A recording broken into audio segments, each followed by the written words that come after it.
let's take you live to Adelaide now. The Defence Minister Richard Marles, the Foreign Affairs Minister Penny Wong, and of course the South Australian Premier Peter Malinauskas holding a media conference. Let's listen in. To ensure that all the hopes and ambitions that so many South Australians have for this facility here at Osborne are realised, so it's great to be here with Penny.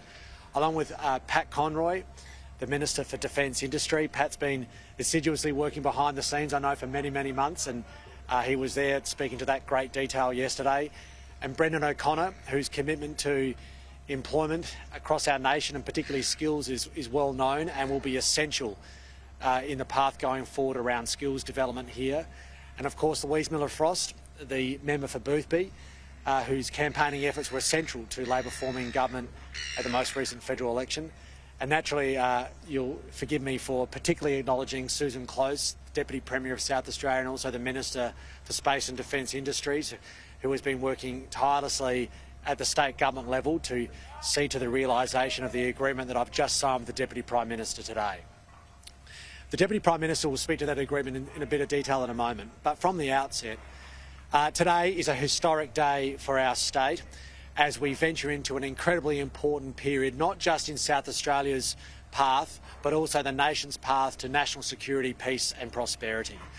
South Australia has a central role to play in contributing to our national effort to maintain the security of our region by providing the Commonwealth with the highest end equipment that could possibly be procured anywhere in the world in the service of our Navy.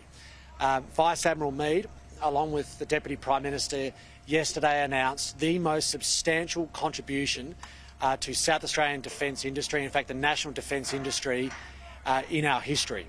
And South Australia is more than capable of meeting its end of the bargain. The South Australian State Government stands fully committed to work with the federal government to ensure that this massive endeavour, this unprecedented enterprise of building nuclear submarines in South Australia is done on time.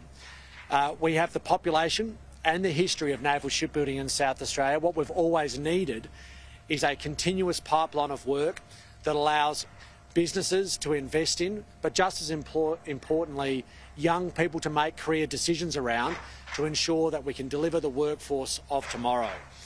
And today's agreement speaks to the development of that workforce into the future. The agreement we've just signed speaks to the Skills Academy. It speaks to the land transfer that will be required and also seeks to address other critical elements, including additional university places, all of which will be necessary and more to see to the nuclear submarines being built here in Osborne. The fact that the Commonwealth sees in South Australia the ability to build the most complex machines that have ever been produced in the history of humanity, I think says a lot about where South Australia is going. And we stand ready to do whatever is required to develop the workforce of tomorrow and make sure we step up to the plate and meet the nation's security needs. As we said yesterday, there is no longer a question about where the work is going to come from in South Australia. It's a question of how we develop the workforce to do the task at hand and meet the nation's requirements to deliver the most complex machines ever built in the history of the country in the service of the Royal Australian Navy. We're excited about that proposition.